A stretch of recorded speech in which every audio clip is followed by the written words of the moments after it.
Hamas की Trump को बड़ी वार्निंग सामने आई है। जो बाइडेन की गलतियों से सीख लें डोनाल्ड ट्रंप। गाजा पर बाइडेन की रणनीति की वजह से डेमोक्रेट्स की हार हुई है। यह कौन कह रहा है? हमास कह रहा है। ईरानी सरकार के प्रवक्ता का यह ऐलान है। अमेरिकी राष्ट्रपति चुनाव का ईरान से कोई लेना देना नहीं है, यह कहा है ईरान ने।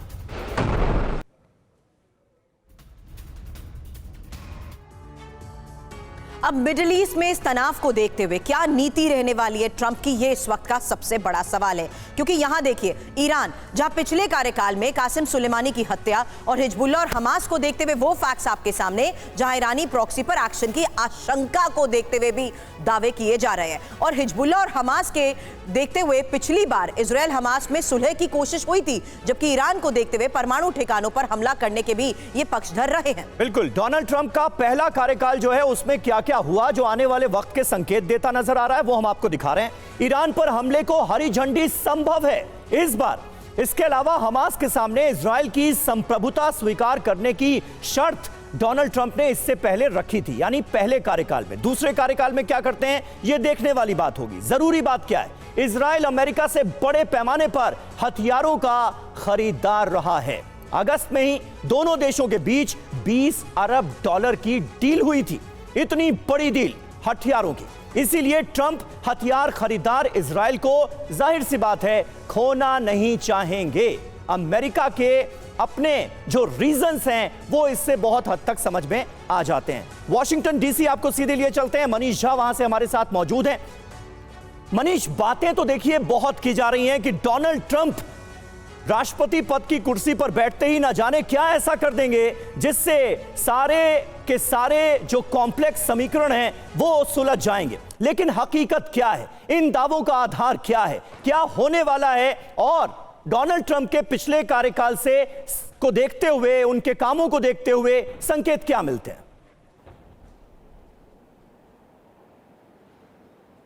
बिल्कुल, देखिए, फरवरी 2022 से जब से रूस यूक्रेन युद्ध शुरू हुआ और तब से लेकर अब तक का जो समय बीता है, इस दौरान इतनी नकारात्मकता हुई है, इतनी तबाही हुई है कि अब पूरी दुनिया को डोनाल्ड ट्रंप जैसे इंसान से भी उम्मीद दिखाई देने लगी है कि शायद यही कुछ कर लेंगे।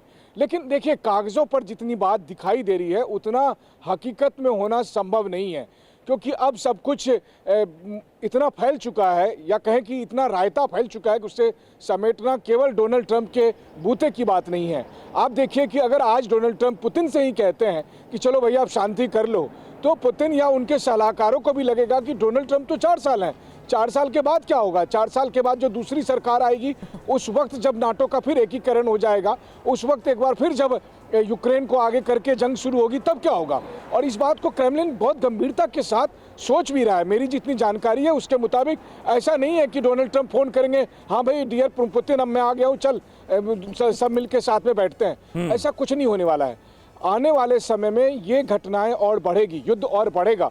हाँ, युद्ध का मोर्चा डोनाल्ड ट्रंप की वजह से फिलहाल रूस यूक्रेन की जगह मध्य पूर्व होगा। एक छोटा सा सवाल, सॉरी टू बट मनीष, ये बात इसलिए कर रही हूं क्योंकि आप और मैं इस बारे में चर्चा करते थे कि कहीं ना कहीं जो बाइडेन का समर्थन सीधे तौर पर ईरान पर वार करने के लिए नेतन्याहू को नहीं मिल रहा है, और चुनाव के मद्देनजर भी वो ये नहीं चाहते थे कि सिचुएशन और इग्नाइट हो। क्या अब वही समर्थन, वही साथ उन्हें जो बाइडेन की बजाय ट्रंप से मिल सकता है? क्या यह संकेत है कि अब इजरायल की तरफ से सीधा प्रहार ईरान पर? देखिए, ईरान और अमेरिका का जो संबंध, माफ करिएगा, इजरायल और अमेरिका का जो संबंध है वो उस पिता और पुत्र की तरह है कि पुत्र चाहे जितनी मनमानी करे, आखिरकार पिता उसका साथ देगा ही। जो बाइडेन नाना करते हुए ही सही, लेकिन सारे हथियार देते गए। और जो इजराइल ने गाजा को ध्वस्त किया, इजराइल ने लेबनान को पूरी तरह तबाह किया। लेकिन अगर अमेरिका वैसा स्ट्रिक्ट रहता तो मजाल था कि नेतन्याहू या इजराइल कुछ कर पाते। तो मतलब नेतन्याहू वैसे कैरेक्टर थे। वहीं ट्रंप जब रहेंगे तो ट्रंप कुछ कहेंगे नहीं नेतन्याहू को, लेकिन अमेरिका का बदस्तूर समर्थन मिलेगा, क्योंकि ये टारगेट इजराइल का नहीं है, ये टारगेट अमेरिका का है। जो लड़ाई उसने इराक से शुरू की थी, जो लड़ाई अफगानिस्तान, सीरिया, लीबिया होते हुए, उसका आखिरी टारगेट है ईरान। और इस तरह से एंड ऑफ रेसिस्टेंस फोर्स को खत्म होना है। बिल्कुल, ईरान को लेकर आने वाले वक्त में डोनाल्ड ट्रंप का राष्ट्रपति बनने के बाद क्या रुख होता है, इस पर सबकी नजरें होंगी